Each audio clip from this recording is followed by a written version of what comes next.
Hello my dear lovely students, welcome back to my channel Shubham lecturer. Student, आज का ये video class 12 physics का अब तक का सबसे इंपॉर्टेंट वीडियो है, क्योंकि इस वीडियो में मैं आपके लिए लेकर आया हूं क्लास 12 फिजिक्स का एक वायरल पेपर। देखिए स्टूडेंट, 4 मार्च 2024 को सेम इसी तरह आपके बोर्ड एग्जाम में फिजिक्स का पेपर आएगा। तो ये क्लास 12 फिजिक्स का एक वायरल पेपर है, यानी कि ये पेपर अगर आप सॉल्व करके जाएंगे तो आप फिजिक्स में 70 में 70 लेकर आएंगे। और ऐसे ऐसे मैं आपको कई पेपर्स आगे आगे सॉल्व कराऊंगा, ताकि आपकी तैयारी इतनी अच्छी हो जाए कि जिसमें आप लोगों को थोड़ा बहुत डर लगता है फिजिक्स में, वो डर मैं आपके अंदर से खत्म कर सकूं। तो देखिए, इस पूरे पेपर को हम सॉल्यूशन के साथ आपको बताएंगे, यानी कि क्वेश्चंस का सॉल्यूशन मैं आपको इस वीडियो में बताऊंगा। तो फिजिक्स का ये पेपर है भैया, फिजिक्स के पेपर को ध्यान से समझिएगा, क्योंकि इस पेपर को आपको पूरा समझ कर जाना है। कैसे आपका पेपर आएगा, कैसे कैसे क्वेश्चंस आते हैं, विद सॉल्यूशन मैं इस वीडियो में बताऊंगा, ताकि आप 4 मार्च को जाएं और छाप कर कॉपी में चले आए, और जिस दिन रिजल्ट आए तो ऐसा हो कि भैया 70 में 69, 68, 70 नंबर आपका आए। ठीक है, तो चलिए स्टार्ट करते हैं, क्योंकि आपका समय जो है बहुत कीमती है, ज्यादा टाइम वेस्ट हम नहीं करेंगे। तो देखिए, क्लास 12 फिजिक्स 2024 का ये पेपर है। ठीक है, मतलब 2024 में ऐसे ही आपका पेपर आएगा, पैटर्न पूरा सेम ही रहेगा। समय आपके पास 3 घंटे 15 मिनट रहेंगे, पूर्णांक 70 का रहेगा भैया, 3 घंटे 15 मिनट का रहेगा पेपर। 70 नंबर का ये आपका पेपर होगा यूपी बोर्ड वालों। ठीक है, तो देखिए, आपको पहले कुछ नोट दिए जाएंगे, पैसे वाला नोट नहीं, दूसरा नोट है निर्देश। प्रारंभ के 15 मिनट परीक्षार्थियों को प्रश्न पत्र पढ़ने के लिए निर्धारित है, यानी कि 15 मिनट आप लोग प्रश्न पत्र को अच्छे से पढ़ेंगे। अभी सॉल्यूशन के साथ हम समझेंगे, बिल्कुल भी वीडियो मिस मत कीजिएगा, क्योंकि अब ऐसी तैयारी हम करवाएंगे कि आप बोर्ड एग्जाम में जाएं और ऐसी कॉपी लिख कर आए कि बाद में आप लोग टॉपर बन करने के लिए। ठीक है, अब पूरी तैयारी बहुत अच्छे से होगी। फर्स्ट देखिए, निर्देश है, सभी प्रश्न करने अनिवार्य है। देखिए, इस प्रश्न पत्र में 5 खंड है। ये प्रश्न पत्र फिजिक्स का 5 खंडों में डिवाइड होगा, खंड आ, खंड बा, खंड सा और खंड दा और खंड या। देखिए क्या क्या होंगे एक एक खंड में। खंड आ में बहुविकल्पीय प्रश्न है, जो प्रत्येक प्रश्न 1 अंक का होगा। खंड बा में अति लघु उत्तरीय प्रश्न है, जो कि 1-1 नंबर का होगा। खंड सा में लघु उत्तरीय प्रश्न है, यानी कि फर्स्ट टाइप वाला लघु उत्तरीय प्रश्न, जो 2-2 नंबर का होगा।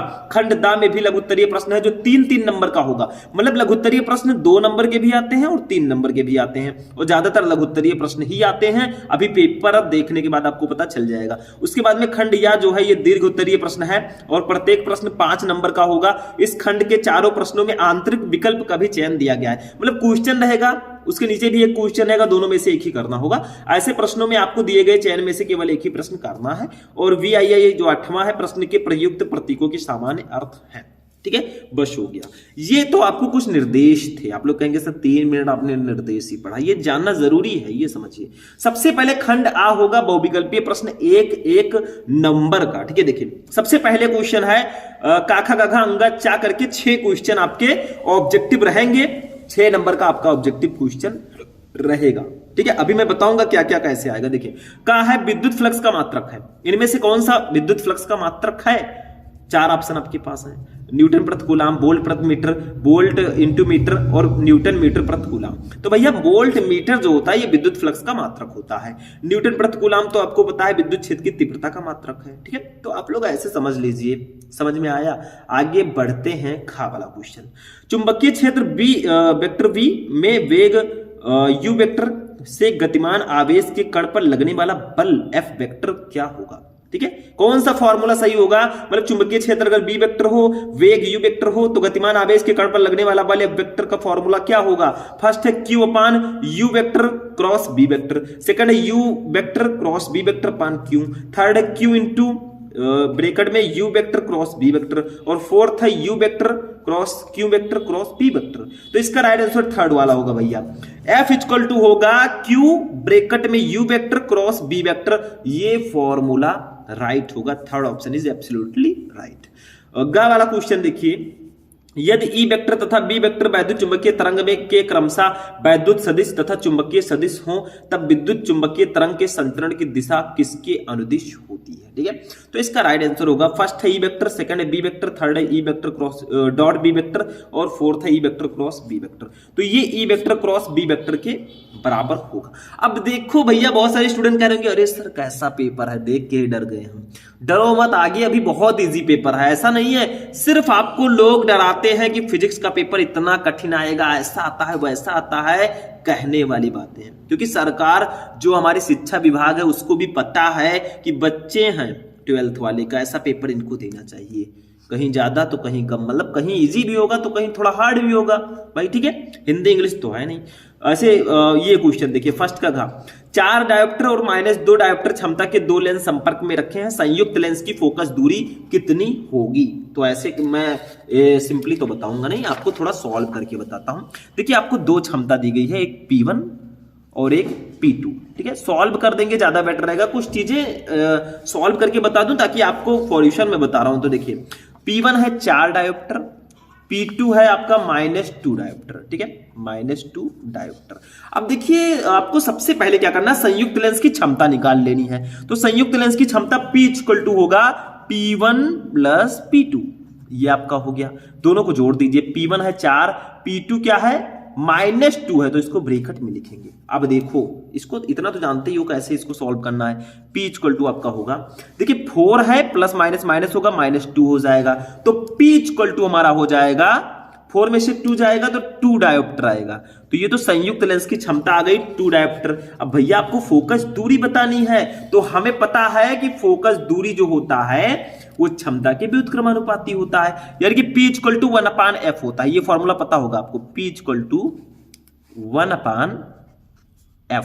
अब देखिए एक चीज और ध्यान दीजिए, यहां पे आपका सेंटीमीटर में आंसर आ रहा है तो आप लोग 100/f लिख दीजिए, 100/f, ठीक है। अब यहाँ पे f जो होगा वो सेंटीमीटर में आएगा, अगर आप 1/f लिखते तो f मीटर में लिखना होता।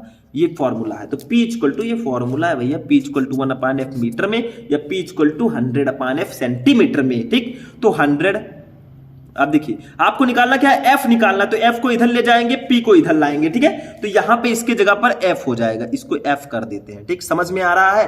तो f = आपका हो जाएगा 100/p। अब देखो भैया 100 है ये, और p की वैल्यू कितनी अभी हमने निकाली है 2, तो चलिए इसी को डिवाइड कर देते हैं, ये 50 आया, तो f = हमारा कितना आ गया, f = आया 50 सेंटीमीटर प्लस में, तो 50 सेंटीमीटर, तो आप में ऑप्शन होगा 50 सेंटीमीटर का। देखो ध्यान से पेपर को देखो अब, तो ये फर्स्ट वाला ऑप्शन ही सही है, 50 सेंटीमीटर। देखो प्लस में आया है 50 सेंटीमीटर, आपके पास ऑप्शंस और भी हैं लेकिन ऑप्शन नंबर फर्स्ट सही होगा। वैसे ऑप्शन तो यहाँ पे 4 तक है, तो 25 -25, जब हमारा 50 सही है हम क्यों दूसरे को देख रहे हैं, ठीक है, तो 50 सही है, ठीक। नेक्स्ट क्वेश्चन देखते हैं। अब देखिए स्टूडेंट, नेक्स्ट क्वेश्चन है अंगा नंबर, देखो एक धातु के पृष्ठ पर 6 इलेक्ट्रॉन वोल्ट ऊर्जा के फोटॉन आपतित होते हैं, तब उत्सर्जित फोटो इलेक्ट्रॉन की अधिकतम ऊर्जा 4 इलेक्ट्रॉन वोल्ट होती है, निरोधी विभव ज्ञात कीजिए। तो 4 इलेक्ट्रॉन वोल्ट आपकी अधिकतम ऊर्जा है, तो निरोधी विभव भी इसी के बराबर होगी, 4 इलेक्ट्रॉन वोल्ट ही होगा। फर्स्ट ऑप्शन आपका सही है। 4 नंबर देखिए, पी प्रकार का अर्धचालक बनाने के लिए शुद्ध जर्मेनियम में मिलाया जाने वाला अपद्रव्य है। मतलब अगर आपको P type semiconductor, P type अर्धचालक को बनाना है तो आपको जर्मेनियम में क्या मिलाना होगा, तो आपको मिलाना है भैया एल्यूमिनियम। जब आप जर्मेनियम में एल्यूमिनियम मिलाएंगे तब पी प्रकार का अर्धचालक बनेगा। तो ऑप्शन नंबर 3 इज राइट, ठीक। समझ में आ रहा है, समझना पड़ेगा भैया, क्योंकि ये चीजें बहुत ज्यादा इंपॉर्टेंट हैं, ठीक। अब आते हैं खंड बा पर। ये हमारा 6 बहुविकल्पीय प्रश्न है, एक एक नंबर का 6 नंबर आपका कंप्लीट हो गया, ठीक। अब अति लघु उत्तरीय प्रश्नों पर आते हैं भाई, ठीक है, क्योंकि ऑब्जेक्टिव कंप्लीट, अब अति लघु उत्तरीय देखेंगे खंड बा।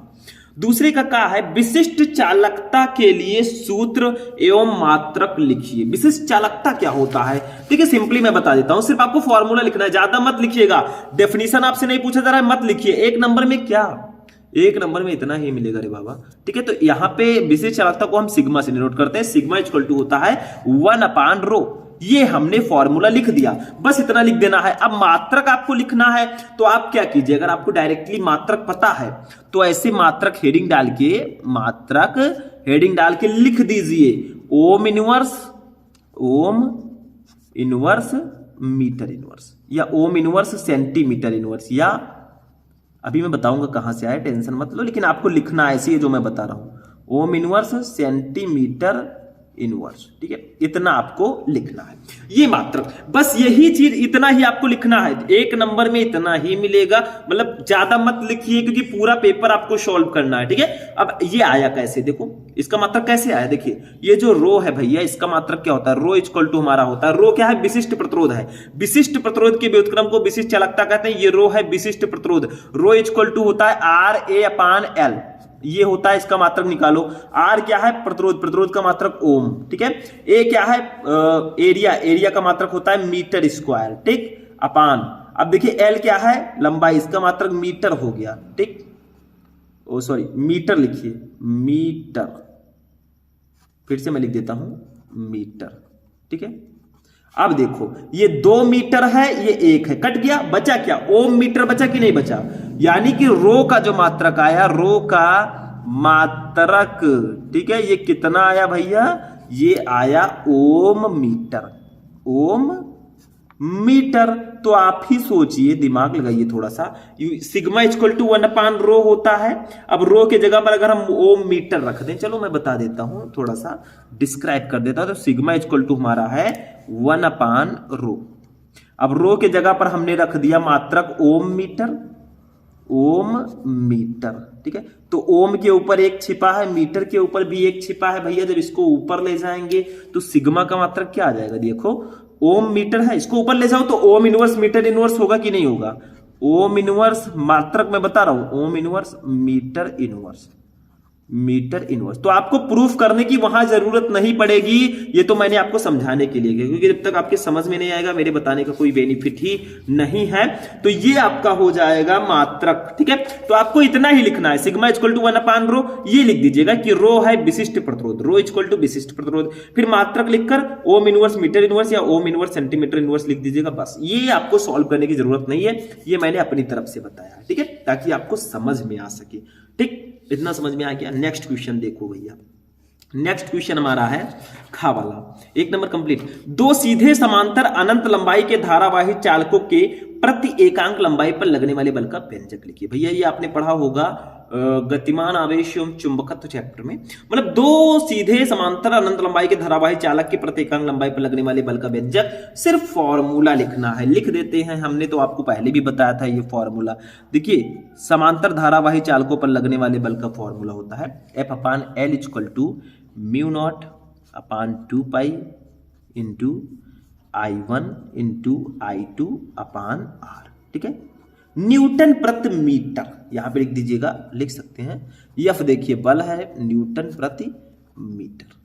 ठीक है, ये होता है, यही फॉर्मूला होता है 2 समांतर धारावाही चालकों के मध्य लगने वाले बल का। मैं जो बोल रहा हूं उसको लिख लीजिए। देखिए F क्या है, ये 2 समांतर धारावाही चालकों पर लगने वाला बल है।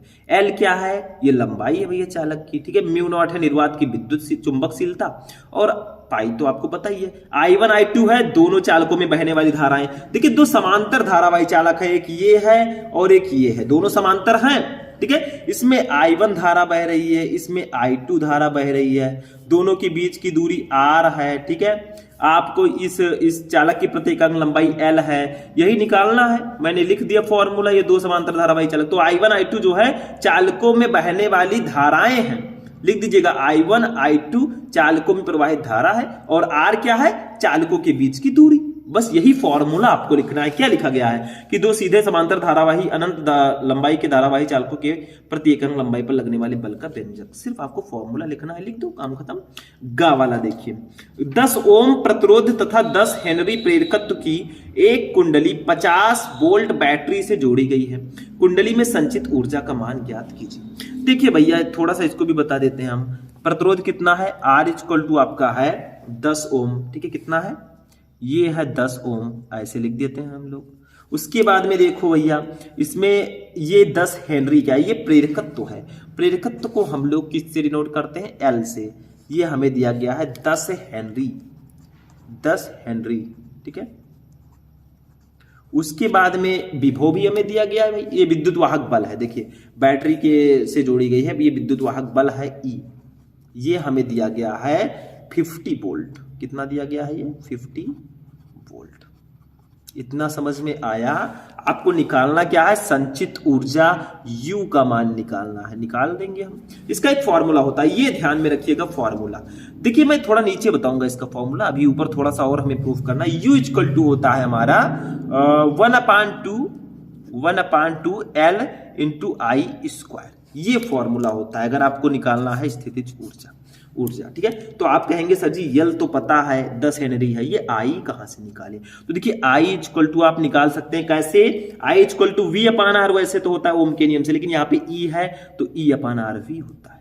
E कितना है 50 वोल्ट है, R कितना है ऊपर देखो 10 कट गया भैया, I कितना आ गया, ये 5 एम्पियर आ गया, I equal to 5 ampere, 5 ampere आ गया कि नहीं आया, आ गया है।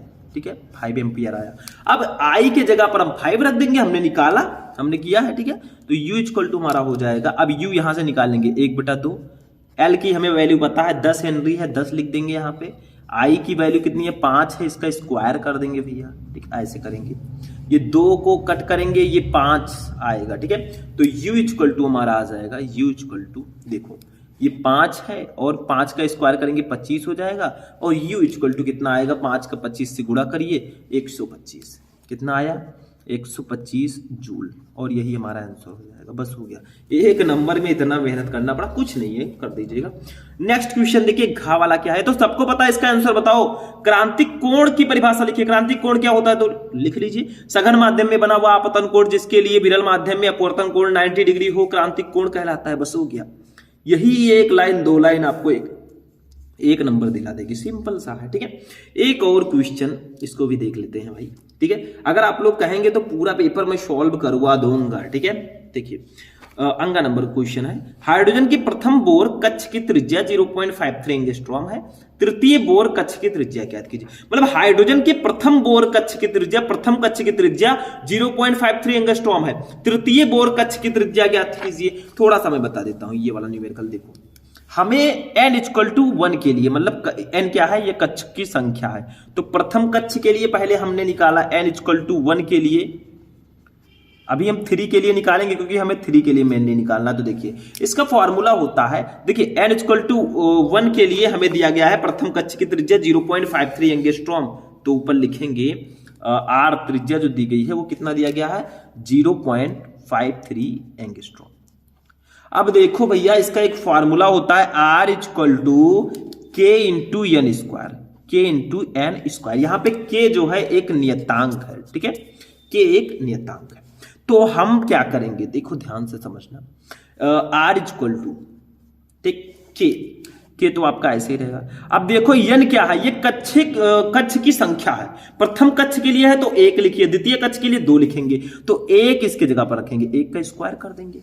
ठीक है, तो R इक्वल टू हमारा हो गया कितना, K इंटू 1 हो जाएगा।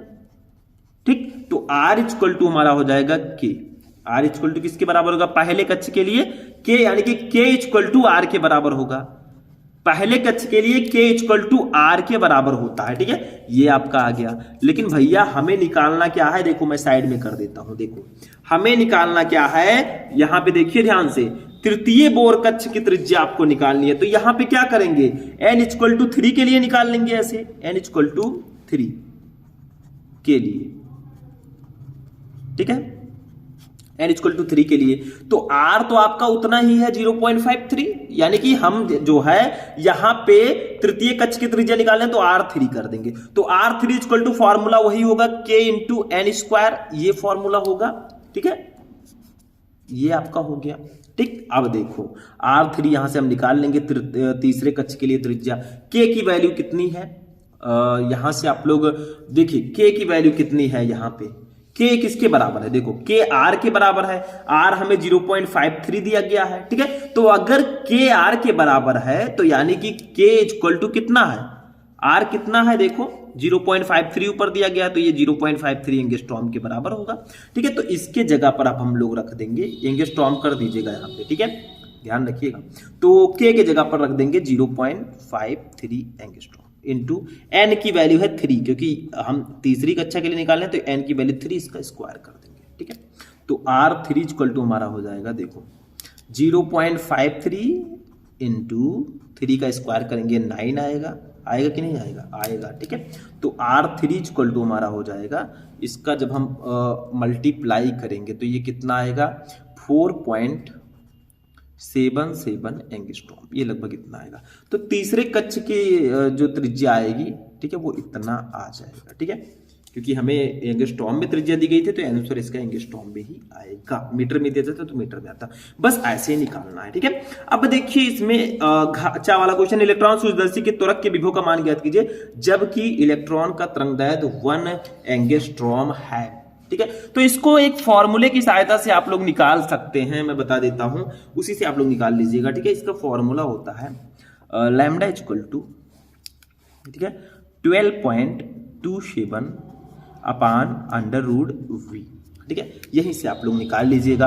आपको लैम्डा दिया ही गया है, बस आपको अंडर रूट वी को इधर ले जाना है, अंडर रूट हटाएंगे तो इन सबका स्क्वायर हो जाएगा। ठीक है, इसी को रख देना इस पर, आंसर आपका आ जाएगा। ठीक, समझ में आया? मतलब क्या करेंगे, जैसे आपको निकालना क्या है, यहाँ पे त्वरक विभव निकालना है v, तो हम क्या करेंगे, देखो इस अंडर रूट को इधर ले जाएंगे, under root b equal to ये आपका हो जाएगा 12.27 अपान लैम्डा।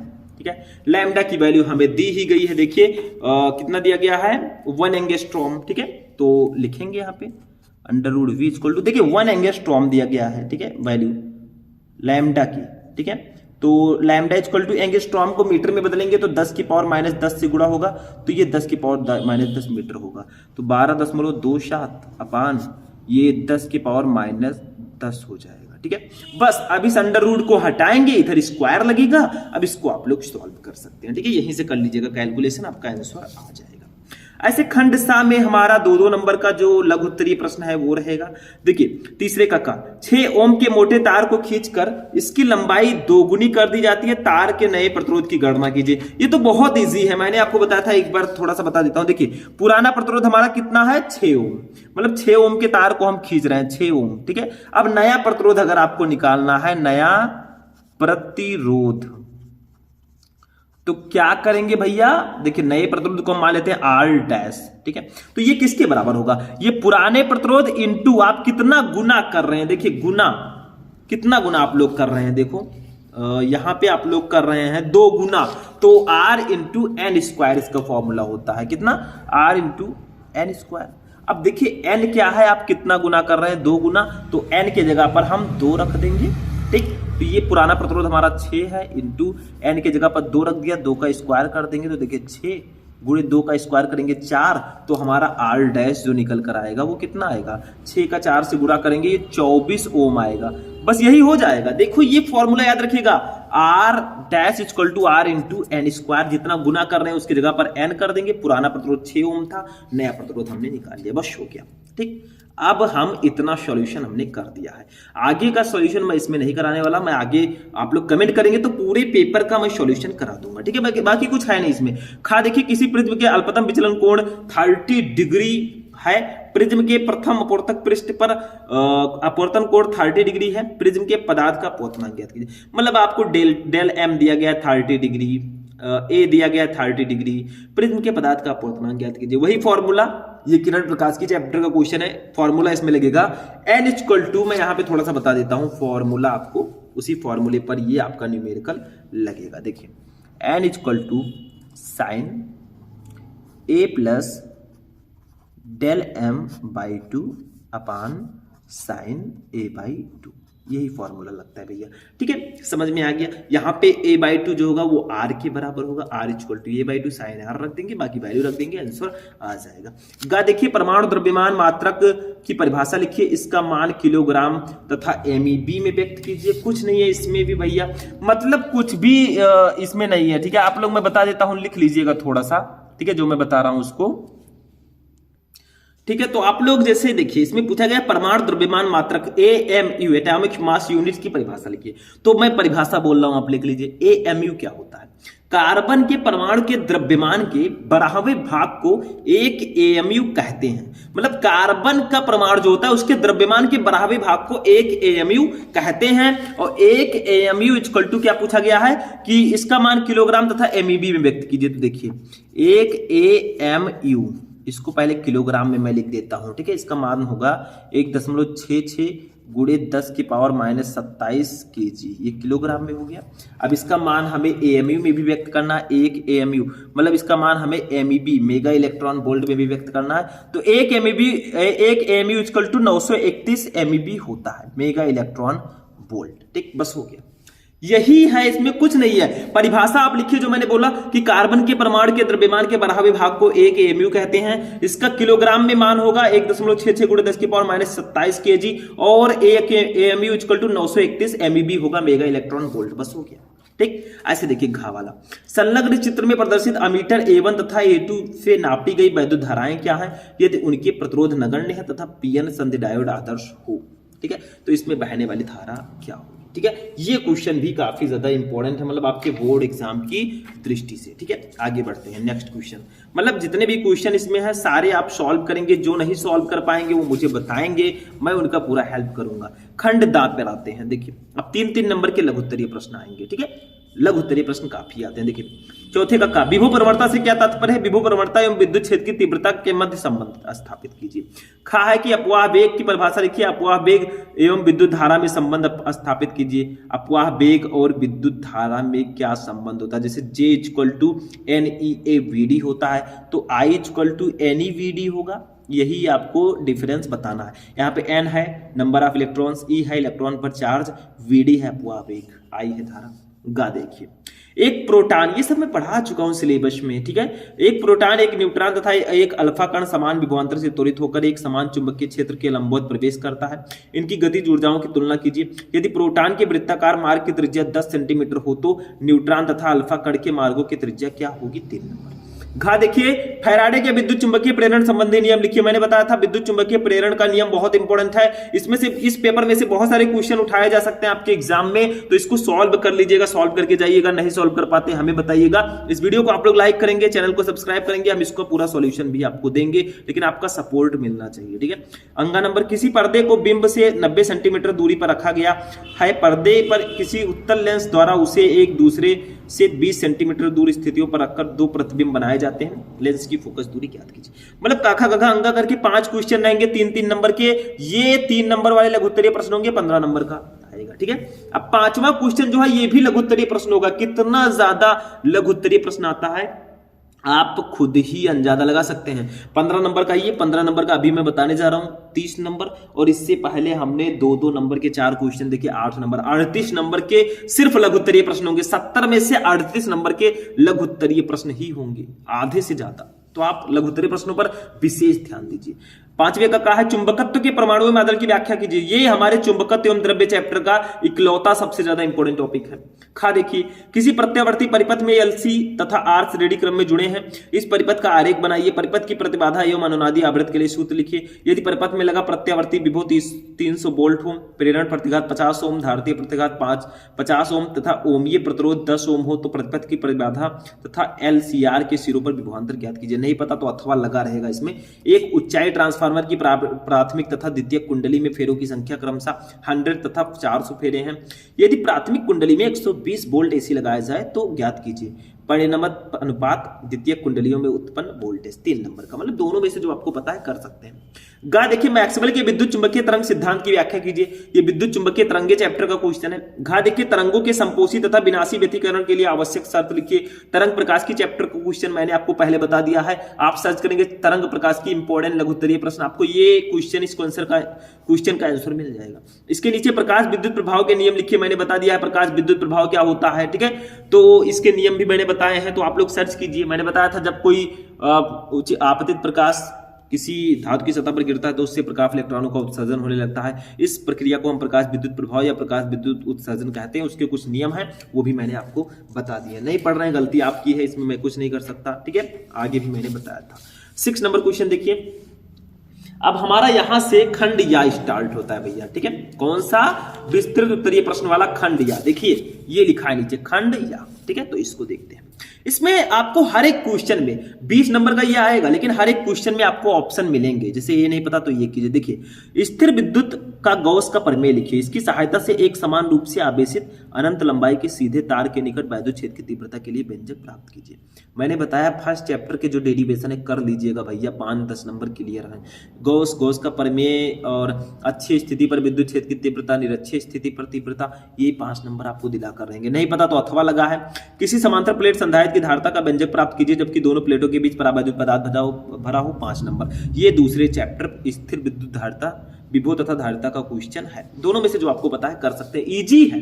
7 नंबर देखिए, संयुक्त सूक्ष्मदर्शी का नामांकित किरण आरेख बनाइए तथा इसकी आवर्धन क्षमता का सूत्र ज्ञात कीजिए जब अंतिम प्रतिबिंब स्पष्ट दृष्टि की न्यूनतम दूरी पर बनता हो। या नहीं पता तो अथवा लगा है। प्रकाश की विवर्तन से आप क्या समझते हैं? एक पतली झिर्री से प्रकाश की विवर्तन के कारण प्राप्त विवर्तन प्रारूप की व्याख्या कीजिए, 5 नंबर। जो आपको पता है दोनों में से आप कर सकते हैं। 8वां क्वेश्चन, हाइड्रोजन परमाणु की निम्नतम अवस्था में इलेक्ट्रॉन की ऊर्जा 13.6 इलेक्ट्रॉन वोल्ट है। एक 12.75 इलेक्ट्रॉन वोल्ट का फोटॉन हाइड्रोजन परमाणु के एक इलेक्ट्रॉन द्वारा निम्नतम ऊर्जा स्तर में अवशोषित किया जाता है। हाइड्रोजन परमाणु किस ऊर्जा स्तर तक उत्तेजित होगा? लाइमन श्रेणी की दूसरे एवं बामर श्रेणी की दूसरी रेखा तरंगदैर्घ्य की गणना कीजिए, 5 नंबर। नहीं पता तो आप ये वाला क्वेश्चन कर सकते हैं नाभिक चैप्टर का, ठीक है।